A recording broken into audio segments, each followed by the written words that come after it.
Hi guys, so we're gonna get back to the whole Christmas haul thing in like a few days.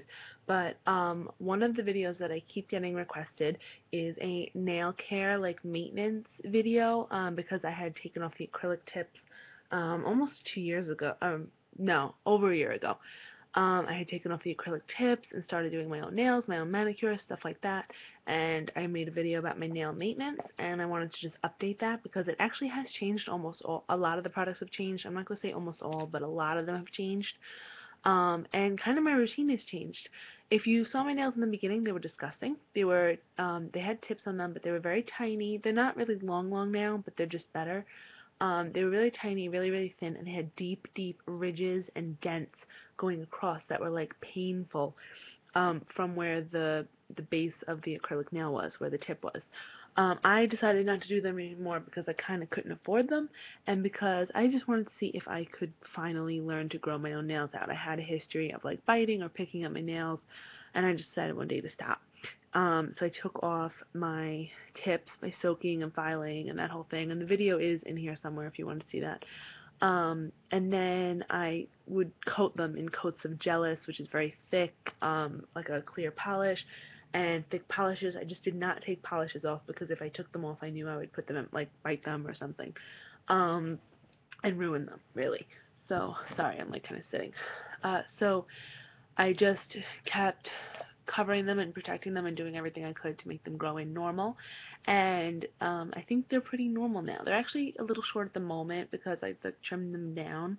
I've mentioned before I work with kids, small kids, so I don't want to snag or cut them or anything like that. And they were getting to that point.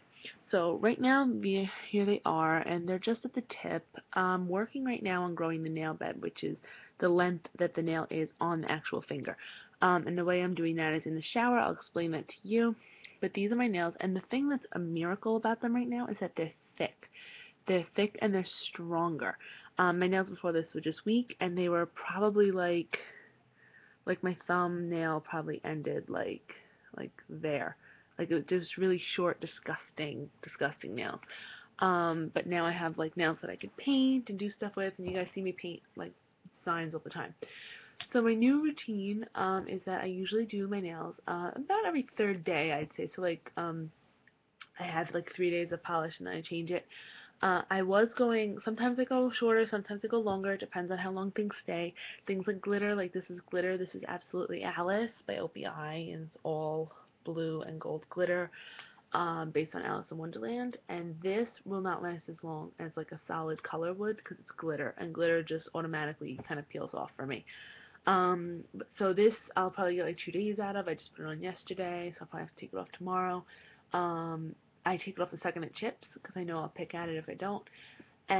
But something else I'll get a little longer out of. So I change it then. So I make sure that I do it at night after I shower, because then my cuticles are wet. I don't cut my cuticles. I just kind of push them. I'll either do that honestly with my own fingers or with an orange wood stick and push them, and that's it. So then I'll put a little bit of cream on them, and for that I'll use any kind of moisturizer I have. This Sephora by OPI hand moisturizer is an old favorite of mine, and I also really like Hand Food by Soap and Glory. But I have so many. Like I have just silly like a coconut cream. It's not even a brand. And this Strivectin hand cream. So I could just put those on. Lemony Flutter is awesome for your cuticles if they're like all damaged. This one actually I have to get a new one because it's going like bad. It's kind of old, so I need a new one. Anyway, so polish is all off. I do that with an acetone polish. It's the pink one from Sally Beauty Supply. Has like a fruity smell kind of when you're finished with it. So then I use, what I've been using lately has been the OPI Natural Nail Base Coat, and it has a kind of pinky tint to it. And I'll use the OPI Natural Nail Base Coat, and one coat of this, you can, see I'm sitting on the floor, one coat of this, and it's a pretty thick, decent base coat. Let that dry just a little bit, and then I'll put on my color. Usually I'll put 2 coats of color, but it depends. Like this has 2 coats of a blue under it, and then 1 coat of the glitter on top. So it depends on what you need. This is 3. If I'm doing a design, something like that, it'll just be the 2 coats and then the design. Um, I top it off with the OPI top coat. It just says top coat. Doesn't say anything else. It's just a top coat.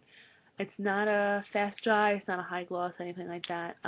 What I noticed is that this combination tends to work with most of the brands I use, because what you have to understand is that your body chemistry and your lifestyle and the way that you treat your hands and what you do affects how each different brand of nail polish works on you. So you might say like, oh, OPI always chips on me, why are people raving about it? Well, OPI might chip on you because their chemistry might not react well to your chemistry, if that makes sense. So, like for me, my best brands are actually Essie, um, Essie, China Glaze, Orly, and the occasional, and like most OPIs, um, and Zoya. So those are really awesome on me. But you know, brands like Sinful Colors do not work well on me. Wet n Wild, some do, like the black and white do, but like anything with glitter just peels off in sheets. And some OPIs will peel off in sheets, and just random different. Burials usually work with me, but not always. So it depends on what you're using, and that's you know you kind of have to play around with your top and base coat too, because maybe your top and base coat don't have the right formula to interact with your skin, and then the nail polish. I've gone through so many different top coats, base coats. I still love the Nail Tech ones that were using. It was like the Nail Tech Intensive. I think it was like two. That one was awesome, but that one was a lot more expensive. I got these in a discount store, and I think they were like $4 each, which I don't think is the normal price. I think they're supposed to be 8 each. But that was still like 9 or 10 each, so it still kind of balanced out for me to do this. And OPI is pretty easily accessible, and the Nail Tech one, or Nail Teak, whatever I was using, was a little harder for me to find, but this is still pretty good. So I like these a lot. The top coat, like I said, is not high shine, it's not fast drying. It's just regular drying. But what I've found is that like if I do them, like I do them at night, so I have to make sure that I let them dry before I go to sleep. But I did these and they still looked kind of gritty because of all the glitter. So then I did these yesterday. So I did another top coat today and it kind of glossed them up and made them shiny, and it's fine. So I use that. Then I give it about 25 minutes of drying. So in that time I'm not just sitting there like this, but that's the kind of time where I'll just sit and do something that doesn't really require my hands. Like I'll sit and watch a movie, sit and watch a TV show, sit and you know, look at.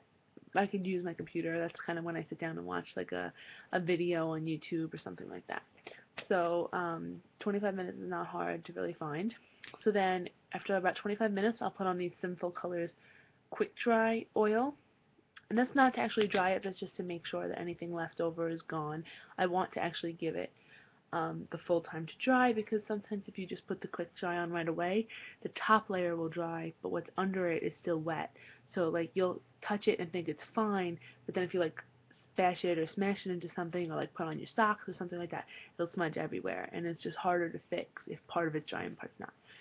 So I put on this, and then I wait like 2 minutes maybe, and then go in the bathroom and wash my hands under cold water and run it under cold water, which kind of seals the polish, and then use soap and just completely suds up my hands and nails, go like this, and go like this, and then just wash it, dry it, and then they should be fine. If they smudge at all, they were not ready. But they are almost always ready. They don't really need a half hour. I think they need like 20 minutes, but I give them like, it's pretty much the 25 minutes, then the drying stuff, then the 5 to wash. So it comes out to like a half hour.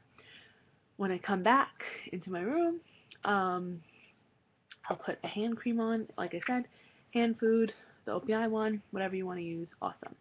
I don't file them every time because now I've gotten to the point where they're a normal shape, so when they do need to be filed, I use the Sephora Crystal file. It's like $8 at Sephora, and you just go in one direction. A lot of people will do sawing, and that actually opens up your nail to tears, but if you go like this, like that, see, just one and then back, one and then back, that doesn't tear it as much, and you could still have the same kind of control.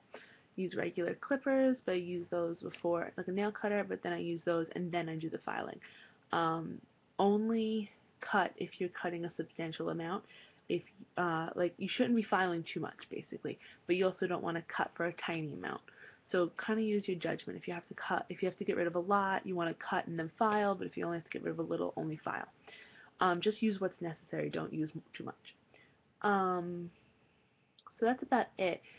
If you ever heard tear or crack or a nail that's like cracked on the side or ripping like that, I actually use Liquid Bandage. This is like CVS brand. Liquid Bandage because it's like antiseptic, so it'll get in there, make sure nothing's like ripped or anything under your skin, and also it kind of seals it shut. So if you have like, let's say I've had this a bunch of times, like a tear up here, instead of cutting my nail that short, which is ridiculous, I'll just kind of seal it up and keep a lot of polish on it, and once it gets to the edge, then I can cut it right off. So those are really my tips right now. Oh, when I do nail designs, which you guys see that I do all the time, I usually either use dotting tools, which you've seen before. You can buy a set of 5 for like $4 on Amazon. Just check it out, and you'll find them all over.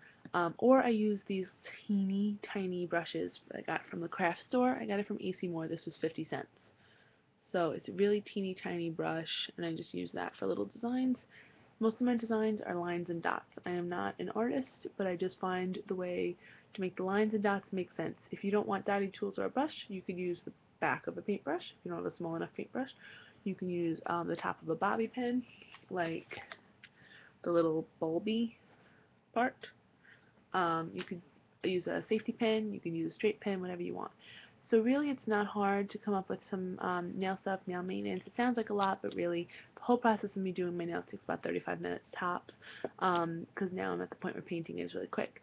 And if it's messy around the edges, like polish and stuff like that, just dip a Q-tip in polish and go around the edges, comes right off. In polish remover, go around the edges, comes right off. So my nail maintenance is very standard right now.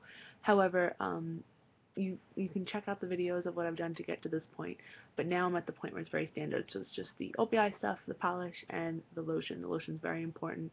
Keep your hands healthy, your cuticles healthy, and then your nails will stay very healthy as well. And I was using biotin to make sure my nails grew and my hair and stuff, but mostly my nails because my hair is always very long.